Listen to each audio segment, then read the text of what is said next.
স্বাগত ডিবিসি সংবাদে। আপনাদের সাথে আছি ইশরাত জাহান। ক্ষমতা দীর্ঘায়িত করতে সংস্কারের নামে ধোঁয়া তুলে নির্বাচন পেছানো হচ্ছে। এখন নির্বাচনের কথা না বলে শেখ হাসিনার মতো আচরণ করছে অন্তর্বর্তী সরকার। এমন মন্তব্য করেছেন বিএনপি স্থায়ী কমিটির সদস্য আমির খসরু মাহমুদ চৌধুরী। তিনি বলেন, কোনো ব্যক্তি বা গোষ্ঠীর এজেন্ডা বাস্তবায়নের জন্য সংস্কার নয়, সংস্কার হতে হবে গণতান্ত্রিক প্রক্রিয়ায়। 5 আগস্টের পট পরিবর্তনের পর দেশের রাজনীতির মাঠে তৈরি হয় নয়া মেরুকরণ আর নানা সমীকরণ। অন্তর্বর্তী সরকার দায়িত্ব নেওয়ার পর থেকেই প্রয়োজনীয় সংস্কার শেষে জাতীয় নির্বাচনের দাবি জানিয়ে আসছে দেশের বৃহৎ রাজনৈতিক দল বিএনপি। সরকারের 9 মাস পেরোলেও নেই নির্বাচনের সুনির্দিষ্ট রোডম্যাপ। এমন অবস্থায় সংশয় প্রকাশ করে বিএনপি স্থায়ী কমিটির সদস্য আমির খসরু মাহমুদ চৌধুরী বলছেন, নির্বাচন বাদে অন্য বিষয়গুলোকে গুরুত্ব দিচ্ছে অন্তর্বর্তী সরকার। এটা অন্তর্বর্তীকালীন একটা সিচুয়েশন, এটা একটা ট্রানজিশন গভর্নমেন্ট, এটা একটা স্টপ গ্যাপ গভর্নমেন্ট, যাদের মূল দায়িত্ব ছিল গণতন্ত্রের পথে দেশকে ফিরিয়ে দেওয়ার জন্য সমস্ত ব্যবস্থার মাধ্যমে, নির্বাচনের মাধ্যমে একটি গণতান্ত্রিক সরকারকে তাদের শান্তিপূর্ণভাবে ক্ষমতা হস্তান্তর করা। তার কোনো লক্ষণ দেখতে পাচ্ছি না আমরা এখানে। এবং সংস্কার প্রস্তাব যতগুলো আছে, এটা গণতান্ত্রিকভাবে সিদ্ধান্তগুলো আসতে হবে। কারো ব্যক্তিগত এজেন্ডা বাস্তবায়নের জন্য তো আমরা সংস্কার দেখতে চাচ্ছি না। জাতীয় নির্বাচনের বিলম্বিত হলে দেশে সংকট বাড়বে এমন মন্তব্য করে তিনি আরও বলেন, সরকারের সদিচ্ছা থাকলে ডিসেম্বরের আগেই ভোট আয়োজন সম্ভব। ঐক্যমত যেখানে হয়েছে ওটাকে আপনি বলে দেন, তার ভিত্তিতে আপনি ওটা সমাধান করে ইমিডিয়েটলি রোডম্যাপ ডিক্লেয়ার করেন। এটা ডিসেম্বর পর্যন্ত যেতে হবে কেন? আমি তো দেখছি ডিসেম্বর পর্যন্ত যাওয়ার কোনো কারণ নাই। তাদের দায়িত্বে যেগুলো পড়ে এই সমস্ত কর্মকাণ্ড নিয়ে তারা এমন ভাব করছে অ্যাজ ইফ তারা একটা ইলেক্টেড গভর্নমেন্ট। ওই যে শেখ হাসিনার মতো আমার কাছে মনে হয় মাঝে মাঝে যে আমরা এত উন্নয়ন করতেছি, নির্বাচন এগুলো কোনো গুরুত্বপূর্ণ কিছু না। আমির খসরু আরও বলেন, দেশের স্থিতিশীল রাজনীতির সংস্কৃতি দেখতে চায় বিএনপি, যেখানে থাকবে ভিন্নমতকে সম্মান করা, সব দলমতের অংশগ্রহণ, শান্তিপূর্ণ ক্ষমতা হস্তান্তর সহ গণতন্ত্রের নানা গুরুত্বপূর্ণ বিষয়। সাব্বির রোজ, ডিবিসি নিউজ, ঢাকা। হাইকোর্টে মামলা বাতিলের 1.5 দশক পর সাবেক প্রধানমন্ত্রী শেখ হাসিনার বিরুদ্ধে ভাসমান বিদ্যুৎ কেন্দ্র স্থাপনে দুর্নীতির মামলা সচল করছে দুর্নীতি দমন কমিশন। একই সঙ্গে আলোচিত এই মামলা পুনরুজ্জীবিত করতে 5,452 দিনের বিলম্ব মওকুফ চেয়ে লিভ টু আপিল করেছে সংস্থাটি। 15 জুলাই আপিল বিভাগের পূর্ণাঙ্গ বেঞ্চে হবে শুনানি। এদিকে শেখ হাসিনার অবৈধ সম্পদের অনুসন্ধান শুরু করেছে দুদক। 1996-97 সালে শিকলবাহা, হরিপুর ও খুলনায় 3টি ভাসমান বিদ্যুৎ কেন্দ্র স্থাপনের কাজ দুটি প্রতিষ্ঠানকে পাইয়ে দেওয়ার বিনিময়ে প্রায় 3 কোটি টাকা ঘুষ নেওয়ার অভিযোগ তুলে সাবেক প্রধানমন্ত্রী শেখ হাসিনা সহ 8 জনের বিরুদ্ধে 2007 সালের 2 সেপ্টেম্বর মামলা করে দুদক। ওই বছর 19 সেপ্টেম্বর তাকে এই মামলায় গ্রেফতার দেখানো হয়। 2009-এ আওয়ামী লীগের নেতৃত্বে সরকার গঠনের পর ওই মামলার বৈধতা চ্যালেঞ্জ করে উচ্চ আদালতে রিট করেন সাবেক জ্বালানি উপদেষ্টা তৌফিক ইলাহি। 2010 সালের 13 এপ্রিল দুদকের করা ওই দুর্নীতি মামলা বাতিল করে রায় দেয় বিচারপতি শামসুল হুদা এবং বিচারপতি আবু বকর সিদ্দিকের হাইকোর্ট বেঞ্চ। প্রায় 1.5 যুগ পর চলতি বছর 5 মার্চ হাইকোর্টের ওই মামলা বাতিল করে দেয়া রায়ের বিরুদ্ধে লিভ টু আপিল দায়ের করে দুদক। আলোচিত এই মামলাটি শুনানিতে প্রধান বিচারপতির উপস্থিতি প্রয়োজন এমন মত দিয়ে আপিলের পূর্ণাঙ্গ বেঞ্চে শুনানির দিন ঠিক করেন বিচারপতি জুবাইর রহমান চৌধুরীর নেতৃত্বে 3 সদস্যের আপিল বেঞ্চ। তবে ক্যামেরার সামনে কথা বলতে রাজি হননি দুদক এবং রাষ্ট্রপক্ষের আইনজীবীরা। অন্যদিকে শেখ হাসিনার অবৈধ সম্পদের অনুসন্ধানে দুদকের উপপরিচালক মাহমুদুর রহমানকে প্রধান করে একটি কমিটি গঠন করা হয়েছে। প্লট জালিয়াতি, বিদেশে অর্থ পাচার, প্রকল্পের অর্থ লুটপাট, একাধিক অভিযোগের অনুসন্ধান দুদকে চলছে। এরই মধ্যে পূর্বাচলে প্লট জালিয়াতির মামলায় অভিযোগপত্র দিলে আদালত শেখ হাসিনার বিরুদ্ধে গ্রেফতারি পরোয়ানা জারি করে। Mizan Ahmed, DBC news, Dhaka.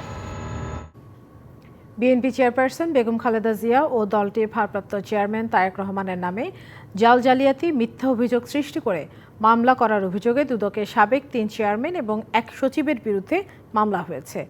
রবিবার ঢাকার অতিরিক্ত মেট্রোপলিটন ম্যাজিস্ট্রেট জিয়াদুর রহমানের আদালতে হারুন ও রশিদ নামে এক ব্যক্তি এই মামলার আবেদন করেন।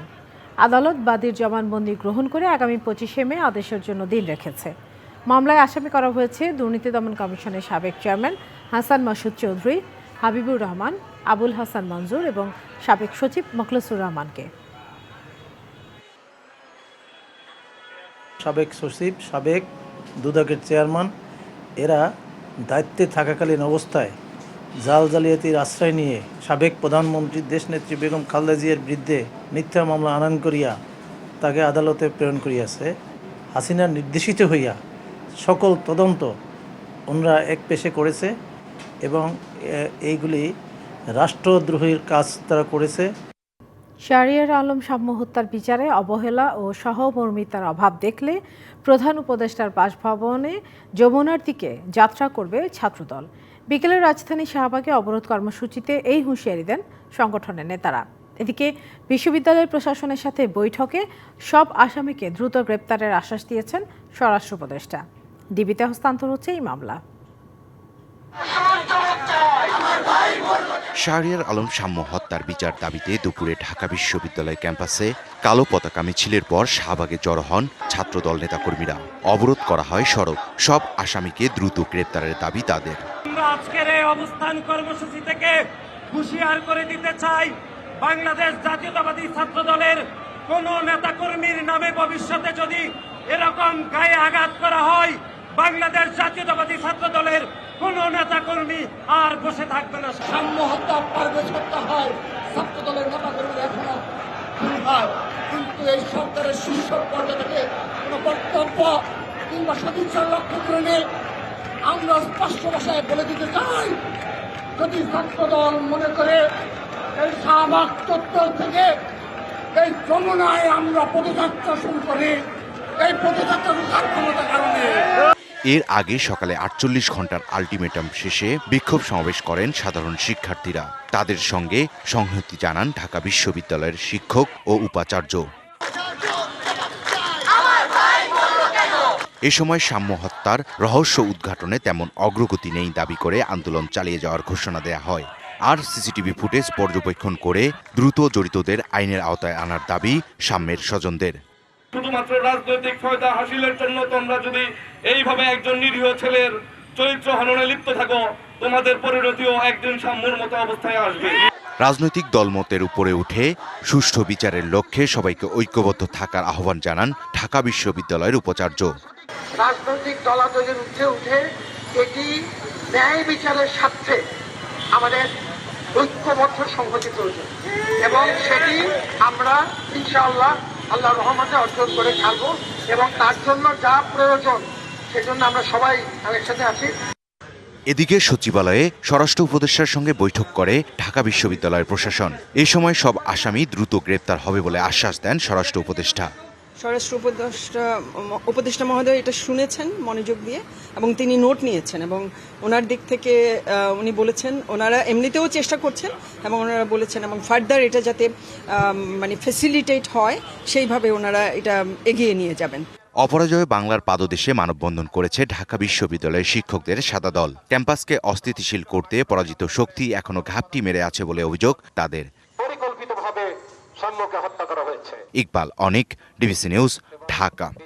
দেশের বাইরে যাবার সময় ঢাকার শাহজালাল আন্তর্জাতিক বিমানবন্দরে গ্রেপ্তার চলচ্চিত্র অভিনেত্রী নুসরাত ফারিয়া এখন ডিবি কার্যালয়ে। বৈষম্য বিরোধী আন্দোলন ঘিরে ভাটারা থানার এক হত্যা চেষ্টা মামলায় তাকে গ্রেপ্তার করা হয়েছে বলে পুলিশের পক্ষ থেকে জানানো হয়েছে। সোমবার তাকে হাজির করা হবে আদালতে। 2023 সালে মুক্তিপ্রাপ্ত মুজিব একটি জাতির উপকার চলচ্চিত্রে অভিনয় করেন অভিনেত্রী নুসরাত ফারিয়া। সেখানে শেখ মুজিবুর রহমানের মেয়ে শেখ হাসিনা চরিত্রে অভিনয় করেন তিনি। 24-এর গণঅভ্যুত্থানের দেশের বিভিন্ন শ্রেণী পেশার মানুষের সাথে আন্দোলনে সক্রিয় ভূমিকা পালন করে শোবিজ অঙ্গনের তারকারাও। তবে আন্দোলনের বিপক্ষেও ছিলেন অনেকে। আন্দোলনকারীদের হত্যা চেষ্টার একটি মামলায় আসামি হয়েছেন অপু বিশ্বাস, আসনা হাবিব ভাবনা, জায়েদ খান, নুসরাত ফারিয়া সহ 17 জন। রবিবার সকালে থাইল্যান্ড যাওয়ার সময় হযরত শাহজালাল বিমানবন্দরে ইমিগ্রেশন পুলিশ তাকে আটক করে। পরে জুলাই আন্দোলনের সময় হত্যা চেষ্টা মামলায় নুসরাত ফারিয়াকে গ্রেফতার দেখানো হয়, হস্তান্তর করা হয় ভাটারা থানায়। এরপর তাকে নেওয়া হয় ডিবি কার্যালয়ে। সেখানে জিজ্ঞাসাবাদ করা হচ্ছে। কাল সোমবার এই নায়িকাকে আদালতে তোলা হতে পারে বলে জানা গেছে। মানজু মাহফুজ নীলিমা, ডিবিসি নিউজ, ঢাকা। বাংলাদেশ থেকে স্থলপথ দিয়ে ভারতের জারি করা 6টি পণ্যের আমদানিতে নিষেধাজ্ঞার প্রভাব পড়তে শুরু করেছে বন্দরে। লালমনিরহাটে বুড়িমারি স্থলবন্দরে আটকা পড়েছে ভারতে রপ্তানিযোগ্য শত শত পণ্যবাহী ট্রাক। এছাড়া বেনাপোলে তৈরি পোশাক নিয়ে ভারতে ঢোকার অপেক্ষায় থাকা 36টি ট্রাক সহ শতাধিক পণ্যবাহী যানও আটকে আছে। তবে আনুষ্ঠানিক চিঠি না আসায় দেশের অন্য বন্দরগুলোতে এখনও এর প্রভাব পড়েনি। শনিবার নিজেদের স্থলবন্দর দিয়ে বাংলাদেশে তৈরি পোশাক, সুতো, ফলসহ 6টি পণ্য প্রবেশে নিষেধাজ্ঞা দেয় ভারত। তবে সমুদ্রবন্দর দিয়ে পণ্য ঢুকতে পারবে বলে জানায় দেশটি।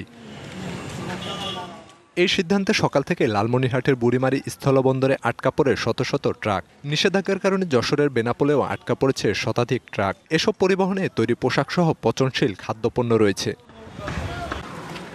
তবে এখনও চিঠি না আসায় দেশের অন্য স্থলবন্দর দিয়ে ভারতে পণ্য রপ্তানি চালু আছে।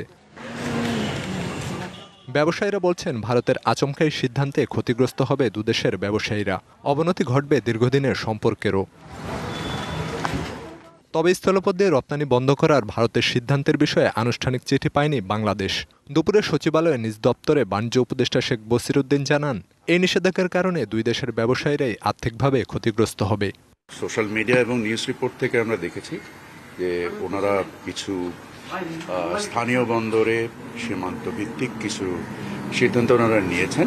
আমরা ফর্মালি জানার পরে ব্যাপারগুলো নিয়ে পদক্ষেপ নিতে পারবো, বা আমাদের বিশ্লেষণগুলো চলছে। সরকারের বিভিন্ন সংস্থা জিনিসগুলোকে উপলব্ধি করার চেষ্টা করছে এবং তার পরিপ্রেক্ষিতে আমরা আমাদের করণীয়গুলো আমরা নির্দিষ্ট করব। ব্যবসায়ীদের স্বার্থ রক্ষার বিষয়টি নিয়ে ভারতের সাথে আলোচনার আশ্বাস দেন তিনি। যে উভয় দেশের ভোক্তা এবং Khalid Hasan, DBC news desk. অর্থ মন্ত্রণালয়ের অধীনে 2টি বিভাগ চান না রাজস্ব কর্মকর্তারা। তারা এনবিআরকে স্বতন্ত্র প্রতিষ্ঠান হিসেবে দেখতে চান। রাজস্ব ভবনের প্রেস ব্রিফিংয়ে এসব কথা জানান তারা। আনুষ্ঠানিকভাবে বসার জন্য অর্থ উপদেষ্টার দপ্তর থেকে কোনো আমন্ত্রণ পাননি বলে আগামীকালও 6 ঘন্টার কলম বিরতি পালন করবেন তারা। এদিকে রাজস্ব কর্মকর্তাদের কলম বিরতির কারণে আমদানি রপ্তানি বাধাগ্রস্ত হওয়ায় বাজারে পণ্য সরবরাহ বাধাগ্রস্ত হওয়ার শঙ্কায় সংশ্লিষ্টরা। জাতীয় রাজস্ব বোর্ড তথা এনবিআর বিলুপ্ত করে 2টি আলাদা বিভাগ করার অধ্যাদেশ জারির পর থেকে আন্দোলনে রাজস্ব কর্মকর্তারা রবিবার 4র্থ দিনের মতো পালন করেন 6 ঘন্টার কলম বিরতি। এ কারণে কাস্টমস হাউসগুলোতে আমদানি কার্যক্রম কার্যত স্থবির। ভোগান্তিতে আমদানি কাজে আসা সেবাগ্রহীতারা। আমরা কোনো সেবা পাচ্ছি না, ডাইরেক্ট আমাদের সেই কোনো সেবা দিচ্ছে না কাস্টমস। 3টার পরে কোনো কাজ হয়, 2 ঘন্টা কোনো কাজ হয়। আমদানিকারক করার সঠিক সময় মাল পাচ্ছে না, বাজারে একটা ঘাটতি দেখা দেবে, এই ধরনের অনেক সমস্যাই সামনে আসতেছে। এদিন আগারগাঁওয়ে এনবিআর সংস্কার ঐক্য পরিষদের ব্রিফিংয়ে কর্মকর্তারা জানান, সোমবার এ বিষয়ে অর্থ উপদেষ্টা বৈঠক করবেন বলে শুনেছেন তারা। তবে আনুষ্ঠানিক কোনো আমন্ত্রণ পাননি তারা। অর্থ উপদেষ্টা মহোদয়ের নির্দেশনায় যদি আমাদেরকে বসতে হয়, অবশ্যই ঐক্য পরিষদের প্রতিনিধি গিয়ে বসবেন। তবে সেক্ষেত্রে অবশ্যই অর্থ উপদেষ্টার সাথে অন্যান্য উপদেষ্টাগণও থাকতে হবে। এনবিআরকে কোনো মন্ত্রণালয়ের অধীনে নয়, স্বতন্ত্র প্রতিষ্ঠান হিসেবে দেখতে চান রাজস্ব কর্মকর্তারা। এনবিআর বিলুপ্ত নয়, বরং এনবিআরকে স্বতন্ত্র ও শক্তিশালী এজেন্সি হিসাবে রেখেই রাজস্ব সংস্কার করতে হবে। এদিকে এনবিআর বিলুপ্তির অধ্যাদেশ বাতিল চেয়ে হাইকোর্টে রিট করেছেন এক আইনজীবী। তবে এই রিটের সাথে আন্দোলনকারীদের কোনো সম্পর্ক নেই বলে জানান রাজস্ব কর্মকর্তারা। কোনো ধরনের সংশ্লিষ্টতা নেই। মেহের মনি, ডিবিসি নিউজ, ঢাকা। তত্ত্বাবধায়ক সরকারের অধীনেই জাতীয় স্থানীয় সরকার নির্বাচন চায় জামায়াত ইসলামী। সংস্কারকে গণভোটের মাধ্যমে প্রতিষ্ঠা করতে জাতীয় ও জুলাই 2 সনদই চায় গণভোটের মাধ্যমে। জাতীয় ঐকমত্য কমিশনের 2য় দিনের বৈঠক শেষে এসব কথা বলেন দলটির নেতারা। তারা বলেন, নির্বাচনের সুনির্দিষ্ট রোডম্যাপ না থাকায় দেশে রাজনৈতিক অস্থিরতা চলছে। 5 সংস্কার কমিশনের দেয়া সংস্কার প্রস্তাবে মতামত জানাতে 2য় দিনের মতো জাতীয় ঐকমত্য কমিশনে জামায়াতের এই বৈঠক। বৈঠক শেষে দলের নেতারা বলেন, জামায়াত জাতীয় ও স্থানীয় সরকার 2 নির্বাচনই চায় তত্ত্বাবধায়ক সরকারের অধীনে। জাতীয় ও জুলাই সনদ 2টি গণভোটে চায় জামায়াত, তবে তা নির্বাচনের আগে না নির্বাচনের সাথে হবে তা নিয়ে আলোচনা হতে পারে। বাংলাদেশ জামাত ইসলামীর পক্ষ থেকে আমরা খুব স্পষ্টভাবে বলেছি, আমরা গণভোট চাই। গণভোটের মাধ্যমে আমাদের জুলাই চার্টার হোক, ন্যাশনাল চার্টার হোক, এবং চার্টারের বাইরেও যদি কোনো ইম্পর্টেন্ট ইস্যু থাকে সেটাকে ইনক্লুড করে বাংলাদেশ জামাত ইসলামী গণভোট চায়। দুর্নীতি দমন কমিশন অনেক সময় নিজেই দুর্নীতিগ্রস্ত হয়ে পড়ে দাবি করে দুদকের কর্মকাণ্ড পর্যালোচনায় টাস্ক ফোর্স গঠনের প্রস্তাব দিয়েছে দলটি। যে কেয়ারটেকার সরকারের অধীনে both national election and local government election হইতে হবে। একটি দুর্নীতি দমন কমিশন এবং তার আওতাধীন একটা ওয়াচ ডগের মতো কাজ করবে, একটা কাউন্সিল করার জন্য আমরা প্রস্তাব দিয়েছি। সেখানে একটা টাস্কফোর্স থাকবে এবং সেই টাস্কফোর্স দুর্নীতিগুলোর উপরে তদন্ত করবে। এছাড়া ক্ষমতার বিকেন্দ্রীকরণে দলীয় প্রধান ও প্রধানমন্ত্রী পদ আলাদা ব্যক্তির উপর ন্যস্ত করার পক্ষে তারা এক ব্যক্তি জীবনে সর্বোচ্চ 10 বছর বা 2 বারের বেশি প্রধানমন্ত্রী যেন না হতে পারেন সে প্রস্তাবও দিয়েছে জামায়াত ইসলামী। ওনারাও আমাদের সাথে একমত হয়েছে। Mohaiminul Khan Apu, DBC news, Dhaka.